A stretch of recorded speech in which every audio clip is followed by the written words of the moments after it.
Today's my lecture is case taking in surgical diseases. Now, what is the aim and objectives of the case taking? So, case taking is proper screening of the patient is important and effective for surgical management. This is the most important of case taking. Objectives are screening for asymptomatic diseases that may affect the surgical result. Second is appraisal of disease that may contraindicate to elective surgery or require treatment before the surgery. Third is diagnosis of disorder that require the surgery. And fourth is evaluation of the nature and extent of metabolic or septic complications. So case taking लेने से surgery में हमें ऐसे कितने सारे conditions है कि accurate कौन सी सर्जिकल स्टेज है और वहां पे कौन सा सर्जिकल चॉइस हमें रखना है, कौन से पेशेंट में कॉम्प्लिकेशन आ सकते हैं, कौन से पेशेंट में कॉम्प्लिकेशन नहीं आ सकते और कौन सी जगह में ये सर्जिकल कंडीशन करना नहीं चाहिए। ये सब जो ऑब्जेक्टिव्स है, ये ऑब्जेक्टिव हमें केस टेकिंग के माध्यम से यहाँ मिल सकता है। Now, what is the moral for case taking?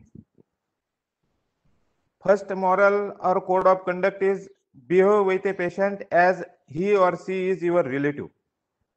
Second is take him in confidence that you are not going to harm or bore him. कभी कभी एक पेशेंट दो पेशेंट ऐसे में कंडीशन में एक ही पेशेंट रहता है और वहां पे पूरे दिन में 4-5 स्टूडेंट उसके पास जाते हैं, या एक आध पेशेंट रहता है तो वो बार बार कंसल्टेंट चेंज करता है, तो हर टाइम उसको वही वही सवाल दे कि वो पेशेंट को ऐसा लगता है कि वो बोर हो रहा है करके। इसलिए पेशेंट का सबसे पहले कॉन्फिडेंस अचीव करना ये केस टेकिंग में एक बहुत ही मॉरल और कोड ऑफ कंडक्ट है। Putting hand on his shoulder, talking about his family problem will make your patients comfortable and he will trust on you.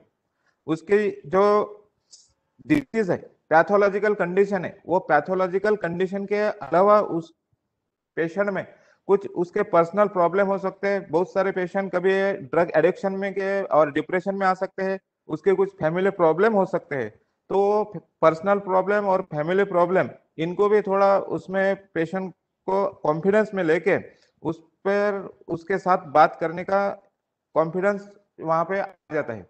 और जो भी स्टूडेंट है जो केस टेकिंग में एक्सपर्ट होना चाहते हैं या केस टेकिंग और डायग्नोसिस करना चाहते हैं, उन स्टूडेंट ने minimum 3 histories of the different disease and show them to senior and faculty, correct mistake accordingly. कम से कम 3 अलग अलग डिसीज के हिस्ट्रीज स्टूडेंट ने लेना चाहिए और वो हिस्ट्रीज लेकर वहाँ सीनियर या फैकल्टी जैसे वहाँ पे अवेलेबिलिटी है उस कंडीशन से वो करेक्ट करना है और करेक्ट करके उसमें दोबारा जो गलती ना हो सके वो गलती को अवॉइड करना।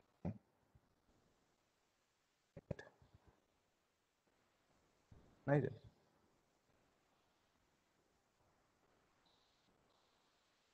Clinical diagnosis is an art and sorry.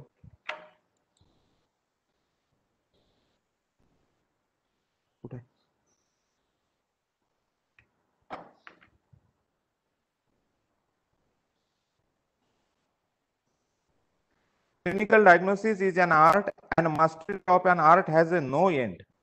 So you can never be a better diagnostician. जैसे आपकी clinical diagnosis होगा without investigations. Clinical diagnosis is obtained after a proper history, physical examination and clinical examination, and there will be requirement of minimum investigations, that is known as clinical diagnosis, and that clinical diagnosis achieved only after an excellent case taking, and these masteries can become a better diagnostician. So message from this quotation is repetition is the key for success. हम जब भी किसी patient का case taking का हम एक ही disease के लिए में जब फर्स्ट इनिशियली केस टेकिंग लेते हैं और जब सेकंड टाइम उसका केस टेकिंग लेते हैं तो दोनों में बहुत सारा डिफरेंस मिलता है कि जब भी हम एक ही डिसीज को 2-4-5 बार केस टेकिंग का वहाँ रिपीटेशन करते हैं तो उस डिसीज में हमारे केस टेकिंग में एक्सपर्ट वहां पे अचीव हो जाता है। A good case taking required the first is genuine sympathy and indeed love for the patient. Second is application of technical skills and training in the basic science. हमने जो यहाँ basic science पढ़े हैं या जो भी स्किल अचीव किया है, टेक्निकल स्किल जो भी अचीव किया है, उसका अप्लाइड वहां पे लगाना ये केस टेकिंग में रिक्वायरमेंट है. तो message from this slide is the first step towards success in case taking, not only in case taking, in any profession, is to become the interested in it. वहां पे will से काम करना है, desire से काम करना है. The characteristic of the doctor must be, he must be student, he must be learn up to the at the end, आखिरी तक उसको पढ़ते रहना है, सीखना है. जैसे सुश्रुत ने भी यहाँ बोला है कि वाक सौष्ठवे अर्थ विज्ञाने प्राबलभ्य कर्म नैपुण्य तदा अभ्यासो सतत अध्ययन तगा, कि आप अगर वहां पे कंटिन्यूसली रेगुलरली अगर आप स्टडी करते रहेंगे तो उसमें आपको एक एक्सपर्टाइज वहां पे अचीव होगा. Second characteristic of the doctor is he must B observer. उस देखने का उसका तरीका होना चाहिए कि जैसे पेशेंट दरवाजे में डोर में एंट्री हो जाता है ओपीडी में, तो उसके फेस रीडिंग से हमें पता चलना चाहिए कि भाई उसमें पेन की सीवियरिटी कितना है. Communicator, he must be a good reporter, कि उसके पेशेंट के साथ उसका एक इफेक्टिव इंटरेक्शन वहां पे होना चाहिए, कि पेशेंट की जो बहुत सारे ऐसे सीक्रेट स्टोरीज रहती है, वो सीक्रेट स्टोरी भी वो पेशेंट ने डॉक्टर को वहां बताना चाहिए. इस तरह का रैपोर्टर डॉक्टर ने पेशेंट के साथ रखना चाहिए. The fourth is critic. ऐसे कुछ कंडीशन रहते हैं कि डॉक्टर ने क्या करना चाहिए क्या नहीं करना चाहिए पेशेंट के लिए, ये वो डॉक्टर ने पेशेंट को बोलना चाहिए. And lastly is decision maker, कि डॉक्टर को ये डिसाइड करना होगा कि भाई इनको ये एंटीबायोटिक देना है या ये सर्जिकल चॉइस का ट्रीटमेंट वहां पे लगाना है या करना है, या ये कंडीशन में, जैसे अभी कोरोना के कंडीशन में ये जो सर्जरी है ये सर्जरी 15 दिन नहीं करेंगे, उसको पोस्टपोन करेंगे, ये इस टाइप का डिसीजन लेना ये डॉक्टर के है. जिस तरह डॉक्टर के कुछ कैरेक्टर है उसी तरह पेशेंट्स के भी कुछ कैरेक्टर्स है, और वो कैरेक्टर या प्रॉपर्टीज ऐसा है कि भाई पेशेंट को इंटरेस्ट रहना चाहिए कि नहीं मुझे ये ट्रीटमेंट लेना है. बहुत सारे पेशेंट रहते हैं कि जाने उसमें हमें कुछ अभी ट्रीटमेंट नहीं लेना है. बहुत सारे ऐसे ओल्ड एज के कंडीशन में हर्निया हाइड्रोसिल के कंडीशन रहती है कि उसमें पेशेंट इंटरेस्टेड नहीं रहता वो ट्रीटमेंट लेने को. सेकंड इज एक्सेप्टेंस, जो ऐसी जो भी ट्रीटमेंट हो, सर्जिकल ट्रीटमेंट होगा तो उसका जो भी कॉम्प्लिकेशन होगा या रिकरेंस होगा वो स्वीकारने की तैयारी उनकी रहना चाहिए, एक्सेप्टेंस रहना चाहिए. द थर्ड इज इम्पैथी, कि उसका फेथ वहां पे पेशेंट का फेथ डॉक्टर की तरफ होना चाहिए, कि जो भी एक बहुत सारी कंडीशन है कि वहाँ जो ट्रीटमेंट मॉडलिटीज है वो ट्रीटमेंट मॉडलिटीज में बहुत सारे डिसएडवांटेज आते हैं, वो डिसएडवांटेज स्वीकारने के लिए या वो फेथ पेशेंट का डॉक्टर की तरफ रहना चाहिए. सेल्फ कॉन्फिडेंस, कि यस मुझे आत्मविश्वास है, विश्वास है कि भाई मैं ये डॉक्टर के पास जाने के बाद दुरुस्त होऊंगा, या उन्होंने जो दवा दिया वो दवा खाने के बाद मेरा जो भी वहाँ पेन है वो पेन कम हो जाएगा. ऑनेस्टी, कि उसमें बहुत सारे ऑनेस्टी के चीज में यहाँ मैं बताना चाहूंगा कि बहुत सारे इन्वेस्टिगेशन अगर लिख दिया है कि भाई आपको ये इन्वेस्टिगेशन करना है या आपको ये एंडोस्कोपी करना है, इसका ये ऐसा इस तरह स्कैन करना है, तो बहुत सारे पेशेंट्स वहाँ पे हॉनेस्ट नहीं रखते कि भाई नहीं डॉक्टर ने ऐसे फालतू ही बोला होगा ऐसा. इस तरह का पेशेंट का एक कैरेक्टर ऑनेस्टी कैरेक्टर होना चाहिए, और इंटीग्रिटी रहना चाहिए, कि अटैचमेंट रहना चाहिए, कि जब भी डॉक्टर बोले कि भाई आपको 3 दिन के बाद आना है तो उसको वो 3 दिन के बाद वहाँ पे आना है. नाउ नेक्स्ट इज, ये केस टेकिंग और ये medical profession is very very critical, and it requires theoretical as well as practical knowledge. And this is the good clinical diagnosis is the reflection of a good bedside observation which is based on the scientific facts learned in the lecture hall. ये जो भी हमें bed side observation लेना है या patient का जो भी केस टेकिंग लेना है, पेशेंट को जो भी हमें history, physical and clinical examinations and investigations, observations, follow up जो भी लेना है, ये किस पर डिपेंड है, किस पे बेस है. तो जो हमने लेक्चर अटेंड किए होंगे लेक्चर हॉल में, वहां पे जो हमने नॉलेज अंडरस्टैंड किया है वो अंडरस्टैंडिंग नॉलेज का एप्लीकेशन यहाँ इस जगह है केस टेकिंग और बेड साइड में वो लेना है. ये स्लाइड से ये हमें मैसेज जाता है कि ये जो यस्तु उभयनम मतिमानम समर्थो द्विचक्रो सेंदय था, कि एक ये जो यहाँ पे साइकिल है, वो साइकिल का पहला जो व्हील है वो वहाँ पे थ्योरेटिकल नॉलेज रिफ्लेक्ट करता है, और वो जो सेकंड जो व्हील है वो वहाँ पे प्रैक्टिकल अप्रोच या प्रैक्टिकल नॉलेज रिफ्लेक्ट करता है। इन दोनों के कॉम्बिनेशन से वहाँ पे एक अच्छी प्रकार की कम्युनिकेशन होके वो जो है वहाँ पे आगे दौड़ते रहता है। इसी तरह the clinical methods cannot be learned merely by reading a books or by attending the only lectures. This can be learned only by practicing them on the bedside of the patient or ward of the patient. So here the important thing is what is the medical profession and what is the desire from each other or communication to each other. Now this slide shows aims of the medical practices. The doctor having must this formula that he must be do correct diagnosis and provide a prompt treatment to the patients. This is the most aim of the doctor, that he correct diagnosis and prompt treatment towards the patient, and the patients must have or patient desire two things from the doctor, that is quick relief and permanent relief. यहाँ पर मैं एक चीज बताना चाहता हूँ कि कोई एक एसिडिटी का पेशेंट आ जाता है या कोई ऐसे जीओआरडी गैस्ट्रोएसोफेजियल रिफ्लक्स डिसऑर्डर का पेशेंट आता है, वोमिटिंग का पेशेंट आता है, तो उसमें हम पेंटोपिराजोल और डोमपेरिडोन और ऑन्डेस्ट्राम जैसे ड्रग्स वहाँ पे प्रिस्क्राइब करते हैं और उसको तुरंत वहाँ वोमिटिंग वहाँ रिजोल्यूशन हो जाता है। मगर उसको अगर वो 6 घंटे के बाद, 8 घंटे के बाद या हर रोज उसको खाना खाने के बाद अगर वोमिटिंग हो जाता है, तो वो पेशेंट 4-5 दिन के बाद या 4-5 रिफ्लेक्शन के बाद वो जरूर वहां पे बोलता है कि साहब डॉक्टर साहब इसमें कुछ परमानेंट इलाज ढूंढो। इस तरह पेशेंट की ये दो व्हील्स या डिजायर रहता है कि वो क्विक रिलीफ वहां पे आता है और परमानेंट रिलीफ भी वहां डिमांड करता है। इसलिए ये दोनों पेशेंट की जो डिजायर है वो फुलफिल करने के लिए डॉक्टर के पास correct diagnosis and prompt treatment must be necessary. So this slides give the message that interaction of each others. Bedside impression guide the clinician in making the diagnosis as well as in planning the therapeutic regimen.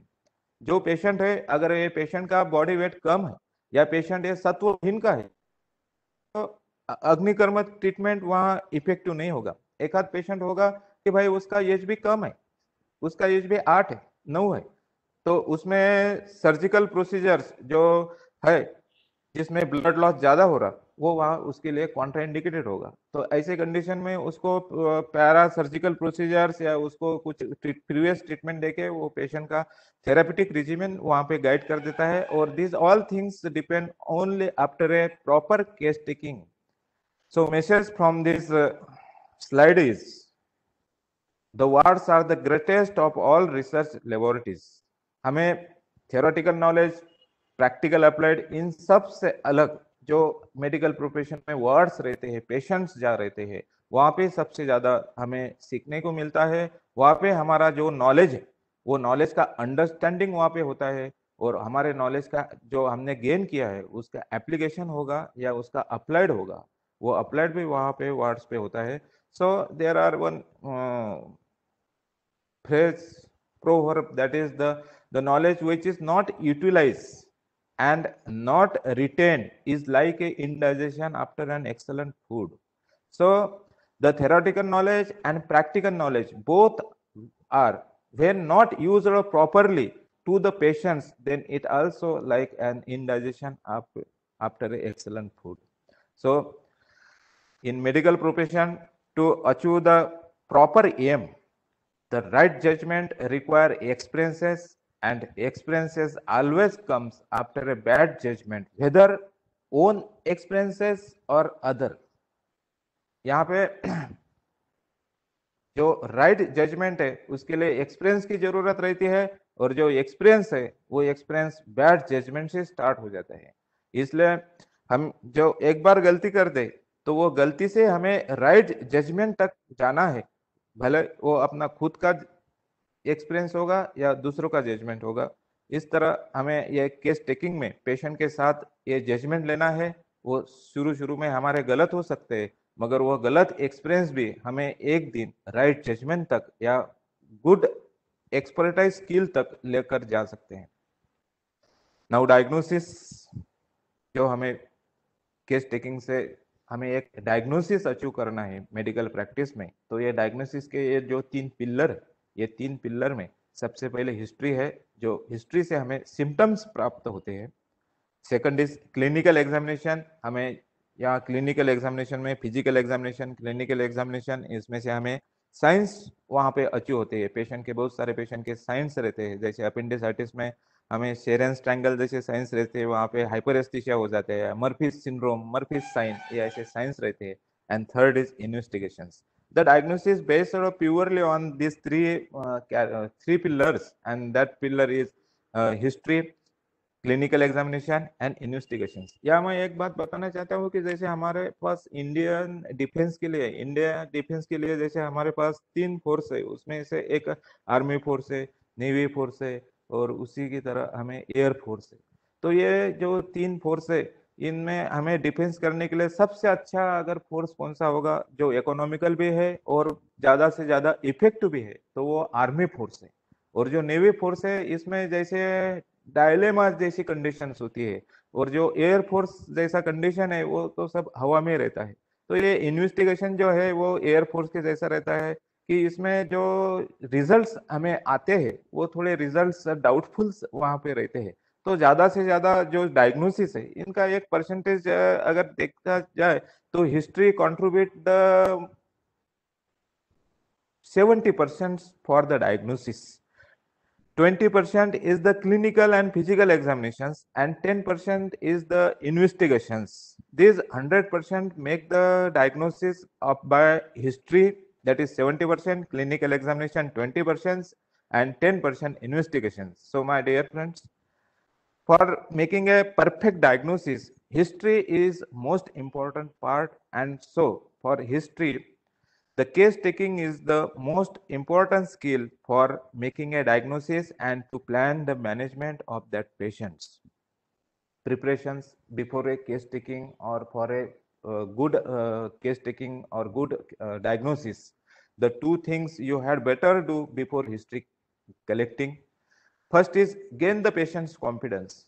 If patient is not in confidence, then patient does not show any reaction or reflection or not give proper history to the patient, and it may be divert towards another conditions. So second is convey the assurance that help is available and will be provided. वो patient को ऐसा दिखाना चाहिए कि भाई हम आपके लिए आए, आपके मदद करने के लिए आए हैं, आपका जो सफर है, आपका जो पेन है, दर्द है, वो दर्द को हम हमारे पास जितनी सुविधा है वो सुविधा आपको देंगे, और वो आपको प्रोवाइड करके आपका दर्द, आपका सफर यहाँ पे कम करेंगे। इस तरह का अगर पेशेंट को एश्योरेंस दिया तो पेशेंट वहाँ पे हमारे कॉन्फिडेंस में आता है, और वो डायग्नोसिस के लिए जो छोटी छोटी चीजें रहती है, वो छोटी छोटी चीजें भी वो पेशेंट हमें बताता है।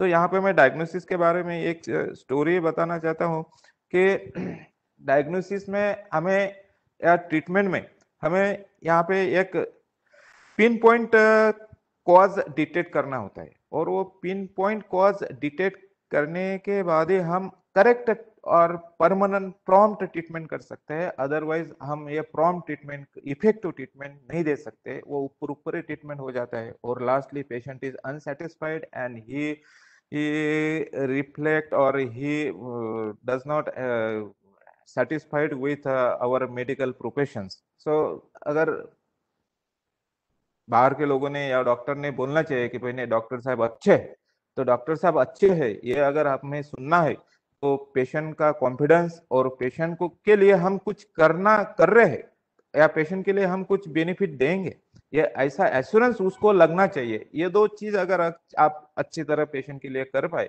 तो पेशेंट आपको 100% बोलेगा कि नहीं डॉक्टर साहब अच्छे हैं। Now the construction of that history from the following materials. History taking is a detective work like a CID work। कि हिस्ट्री टेकिंग में हमें पेशेंट बोलता है या बहुत सारी चीजें वो बोलता है, मगर उसमें से कौन सी चीज हमारे लिए जरूरी है और कौन सी चीज जरूरी नहीं है, ये पेशेंट को कुछ नहीं पता रहता है कि भाई दाल चावल रोटी खाने से कुछ होता है या नहीं होता है। या बहुत सारे बार पेशेंट ऐसे बोलते हैं कि भाई हमने ये शाक खाया, वो हमने वेजिटेबल खाया, कल हम पार्टी में गए थे आइसक्रीम खाया तो हमें ऐसा हुआ वैसा हुआ।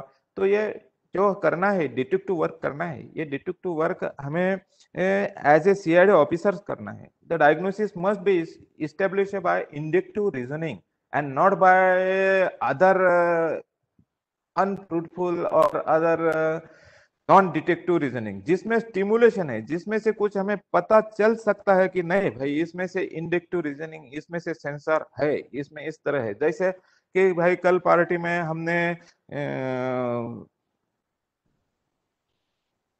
बीट या ग्रंथ सलाद खाया और दूसरे दिन हमें या 6 घंटे के बाद 8 घंटे के बाद हमारे जो यूरिन है वो यूरिन का कलर थोड़ा येलोविश हो गया है। और ये yellowish discoloration of the urine is not due to jaundice, not due to actual jaundice, so it may be due to green salad that contains the carrots or beets, because they are having a B complex, so that B complex results in a yellowish discoloration of the urine. That is the inductive reasoning of the carrots and beet that leads to the results into the yellow the urine. So there are the which things maybe construct the positive history that has determined the facts, actual facts क्या है patient को कहना चाहिए कि भाई इस तरह के ये वेजिटेबल्स और ये इस तरह के बियोरेजेस लेने से इसमें इस तरह की कंडीशन आती है। सर्च द इसेशनल क्लूज, कुछ क्लूज वहां पे है, वो क्लूज अगर पॉजिटिव मिलते हैं तो and realize that the patient may conceal the most important symptom. कभी कभी ये भी हमें याद रियलाइज करना होता है कि भाई ये पेशेंट हमें कुछ गुमराह तो नहीं कर रहा है, या पेशेंट कुछ हिडन तो नहीं कर रहा है, छुपा तो नहीं रह रहा है। बहुत सारी कंडीशन में जो प्राइवेट पार्ट जैसी चीजें रहती है, एनोरेक्टल के कंडीशन में है या कुछ गायनोकोलॉजिकल कंडीशन में है या कुछ इसमें काफी सारे ऐसे कंडीशन रहते हैं कि पेशेंट वो सेक्सुअल ट्रांसमिटेड डिसीज की हिस्ट्री है, उसमें पेशेंट हमें ऐसे कुछ हिडन करता है कि वो बताता नहीं पाता, वैसी कंडीशन हमें रियलाइज करना होता है कि पेशेंट ही हिडन समथिंग। तो उसके लिए हमें और उसको थोड़ा कॉन्फिडेंस में लेके या जो एक्सपर्ट आदमी से हमें उसका हिस्ट्री अचीव करना होता है। तो ये कंस्ट्रक्शन ऑफ द हिस्ट्री में क्या करना चाहिए, तो उसमें determine the facts, search for essential clues, realize that the patient may conceal the most important things. These are the three things that must be carried out. And what should be done, क्या नहीं करना चाहिए, तो pre कॉन्स्यूड ideas. बहुत सारी ऐसी चीजें हैं कि भाई अभी तक वो एक्सप्लेन भी नहीं हुए और अभी तक उसका कुछ साइंटिफिक एक्सप्लेनेशन भी नहीं है, और लोग बोलते हैं कि भाई ऐसा ऐसा करने से ऐसा ऐसा हो जाता है। जैसे एक हाथ कोई भी आजकल के ये कोरोना सीनियरों में कोई भी बोलता है कि भाई ये ऐसा करने से अच्छा वो कोरोना ठीक हो जाता है। This known as pre constitute ideas. बहुत सारे सर्जिकल कंडीशन भी ऐसे है कि भाई ये सर्जिकल कंडीशन है, जैसे पुराने जमाने में या 40-50 शुरू शुरू में जब भी हर्निया जैसी कंडीशंस रहती है तो लोग उसमें बेल्ट बांधते थे, एब्डोमेन में ट्रस बांधते थे, तो उससे वो जो भी हर्निया कंटेंट बल्ज होता था वो उसमें वो कॉम्प्रेस हो जाता था। आफ्टर दैट ये रियलाइज हुआ कि भाई ऐसी इस तरह की ये ट्रस या बेल्ट वहां पे लगाने से वो हर्निया का कंटेंट वहां पे ऐसा कॉम्प्रेस होके उसमें एडिशंस तैयार हो जाते थे, and that adhesions will leads to intestinal obstructions. तो these are the pre constitute ideas. तो ये ऐसे आइडियाज वहां पे नहीं लगाना चाहिए कंस्ट्रक्शन ऑफ द हिस्ट्री में। स्नैप जजमेंट्स, कि हमें जो जजमेंट लेना है वो जजमेंट ऐसे अस्पष्ट नहीं, अस्पष्ट जजमेंट्स नहीं लेना है, स्पष्ट वाले जजमेंट लेना है। अस्पष्ट जजमेंट जो अनक्लियर जजमेंट्स हमें लेना नहीं है। और जो भी कंक्लूजन है कि भाई ये पेशेंट में कैंसर है, ये पेशेंट में नहीं अभी ये पाइल सी है, ऐसे फास्ट कंक्लूजन्स नहीं लेना है। hasty conclusions must be avoided for the construction of the history and to achieve the proper or best diagnosis.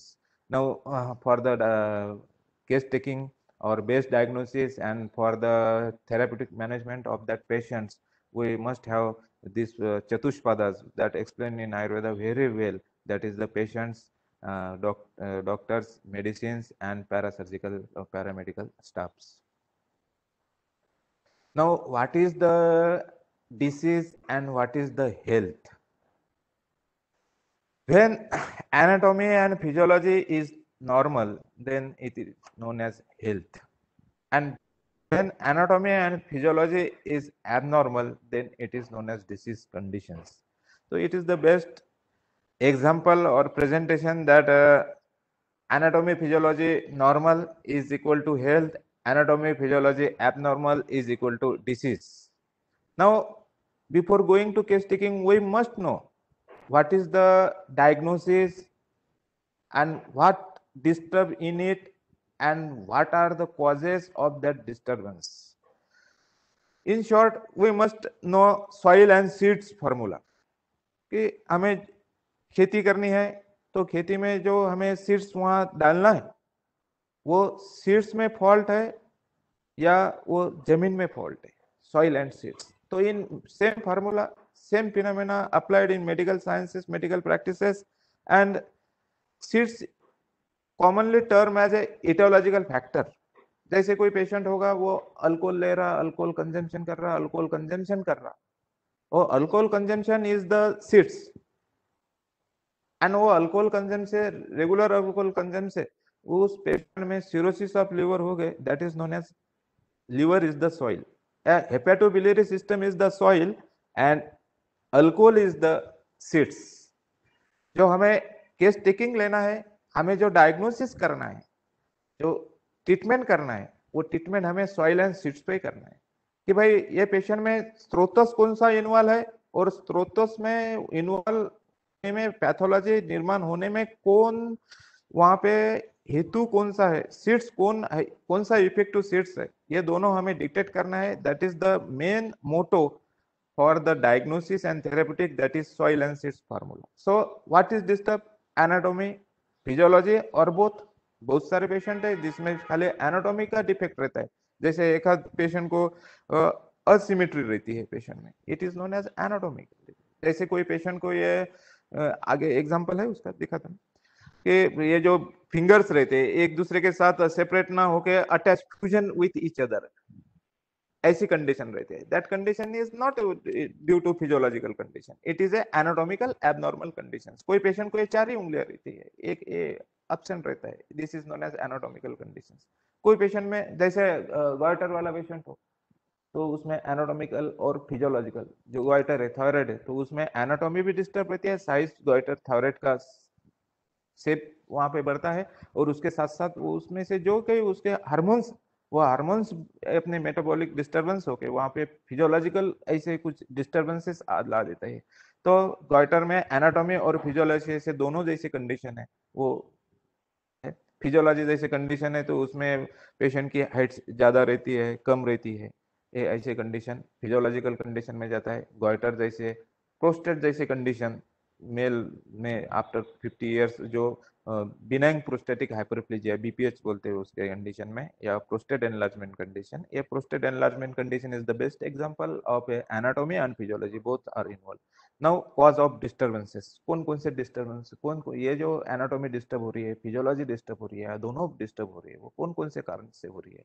तो वो कारण है, फर्स्ट इज कंजेनाइटल, ट्रॉमेटिक. कोई डिसीज कंजेनाइटल रहते हैं, कोई डिसीज ट्रॉमेटिक रहते हैं, कुछ इन्फ्लामेशन में रहते हैं, कुछ इन्फ्लामेशन में भी 2 पार्ट होते हैं, स्पेसिफिक नॉन स्पेसिफिक. कुछ न्यूप्लाज्मिक रहते हैं, इसमें भी 2 पार्ट रहते हैं, बिनाइन और मैलिग्नेंट. कुछ यानी उसको हम नॉन मैलिग्नेंट एंड मैलिग्नेंट बोलते हैं. कुछ मिसलिनियस रहते हैं, अदर रहते हैं, जैसे उसमें हर्निया है, हाइड्रोसिल है, इसमें मिसलिनियस या अदर फैक्टर बोलते हैं. So modern concept of the disease. The disease is the manifestation of pathological process in the body. It is an anatomical alteration with the dearrangement of normal physiological functions. So disease can occur as a result of involvement of 2 fundamental factors. That is soil and seeds, we have already explained it. And the logical search of these 2 basic facts is the master key for a correct diagnosis. And the disease may be broadly classified into following 5 groups: congenital. तो congenital anomalies also manifest at birth, like a cleft palate, वहां पे ऐसे छेद, lips को छेद देता है. Spina बाइफिला ओक्लूसा, जो स्पाइनल कॉर्ड का आखिरी का पार्ट रहता है, उसमें एबनॉर्मल एक्यूमुलेशन हो जाता है, उसके कारण वहां पे कॉम्प्रेशन हो जाता है. एक्सोम्फेलस मेजर, इसमें हम कंजेनिटल अम्बिलिकल हर्निया और अम्बिलिकल हर्निया इन इन्फेंट्स, ऐसा उसका है. Hypospadias, epispadias, this condition is the abnormal opening of the external urethral orifice. External urethral orifice ये ऊपर की साइज में, कभी ऊपर की साइज में रहता है तो उसको कभी नीचे की साइज में रहता है। इम्परफोरेटेड एनस, जो एनल ओपनिंग है उसका प्रॉपर ओपनिंग वहाँ पे नहीं होना है। पॉलीडैक्टिली, ब्रैकिडैक्टिली, सिनडैक्टिली। पॉलीडैक्टिली बोले तो 5 की जगह 6 उंगलियां होना, ब्रैकिडैक्टिली बोले तो 5 की जगह 4 होना, सिनडैक्टिली बोले तो दो, ये जो उंगलियां है फिंगर्स है उनके दोनों के बीच में यहाँ पे ऐसे बैंड्स तैयार होने, that is known as fusion of syndactyly. Talipes equinovarus नाम का ये एंकल जॉइंट में वहाँ पे उसका जो एंगल है वो एंगल बढ़ता रहता है। And tracheoesophageal fistula, the abnormal communication of a trachea and oesophagus. जब भी फिर कुछ ये या कोई ये मिल्क का इंजेक्शन हो जाए तो वो ट्रैकिया में जाता है और उसके कारण पेशेंट को न्यूमोनाइटिस हो जाता है। तो abnormal communication between trachea and oesophagus is known as tracheoesophageal fistula. These are the common anatomical conditions in surgical conditions. कुछ कंडीशन ऐसे रहते हैं कि जैसे it may occurs after a longer period. It may be congenital, but later manifest later on life. For example, hydrocele of the infancy. ये 3 साल के बाद, 4 साल के बाद, 5 साल के बाद हो जाता है। Indirect inguinal hernia in children and adults. Some hemangioma conditions. Polycystic kidney is the best example. It appears at the age of 40 years. Then second cause is traumatic. These are disease which occurs following trauma, which may be trauma may be mechanical हो सकता है या chemical हो सकता है, कुछ chemical के साथ, कुछ thermal हो सकता है burn के साथ, या कुछ cold temperature के साथ भी हो सकता है, frostbite बोलते हैं उसको, electrical and radiation, these all known as traumatic. Number of time burn, road traffic accidents, operative trauma is all classified under traumatic headings. Some diseases are inflammatory. These are the diseases which occurs due to body tissue by organism, कि भाई इसमें से कोई organism है, that may be bacterial, और bacterial non specific organism है, जैसे अपसेस, कि इसमें कोई ऐसा पिन पॉइंट ऐसा कोई ऑर्गेनिज्म है कि भाई वो नहीं करता है, एक से ज्यादा ऑर्गेनिज्म उसमें इन्वॉल्व होते हैं पैथोलॉजी में, वैसे वो बैक्टीरियल इन्फेक्शन को हम नॉन स्पेसिफिक इन्फेक्शन बोलते हैं। और जब स्पेसिफिक, जैसे ट्यूबरकुलोसिस में माइकोबैक्टीरियम ट्यूबरकुलिया ये है, तो वो स्पेसिफिक ऑर्गेनिज्म है। तो वायरल इन्फ्लामेशन रहता है, जिसमें चिकन पॉक्स रहता है, मम्प्स रहता है, पोलियोमाइलाइटिस रहता है, कुछ फंगल रहते हैं surgical condition, actinomycosis. The actinomycosis is the mix condition, some it involves with bacterial and fungal, both are involved in this, and in this condition is multiple openings to the subcutaneous tissue, skin and subcutaneous tissue, and that constantly discharge from them, that is known as actinomycosis. Some are the protozoals, example schistosomiasis is the bladder, urinary bladder diseases. Amoebiasis is the very common in Indian countries.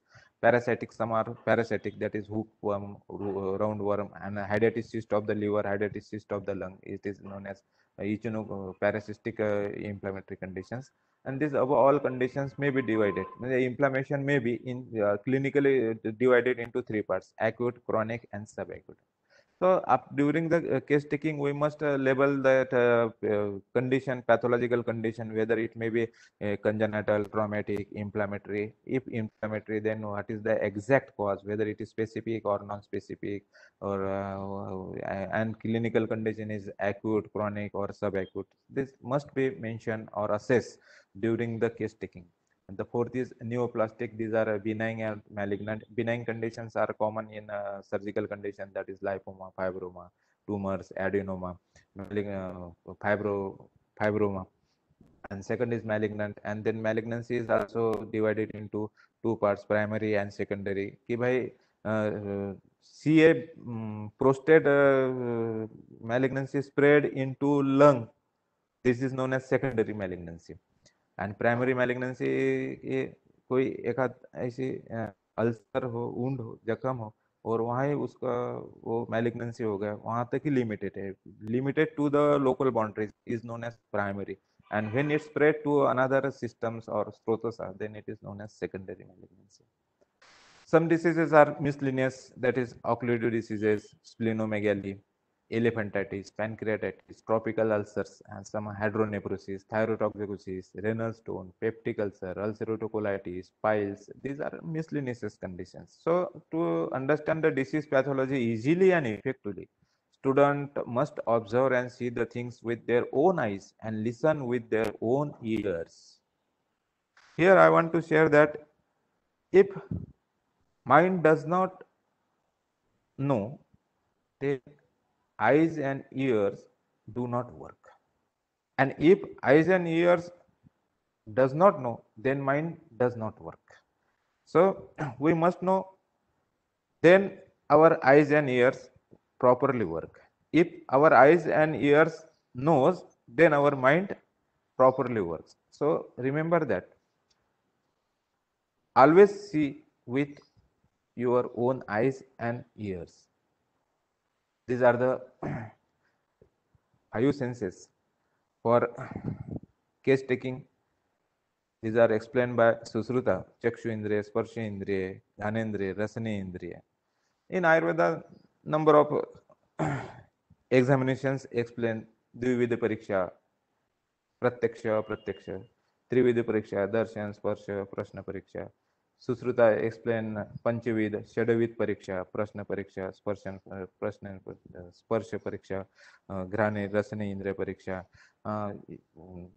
Sarangdar Ashtavidha Pariksha, Yog Ratnakar Ashtavidha Pariksha, that is Drushti, Akurti, Sparsha, Mala, Mutra, Jiva. These are the multiple examinations method to for the medical practice or case taking. But in modern science and regularly in medical practice, the inspection, palpation, percussion, auscultation, and some test, that is Rasani Indriya, but not from personal or self Rasani Indriya, by the animals it may be, and sometimes by asking the integration or by asking the various types of question, that is known as history. Now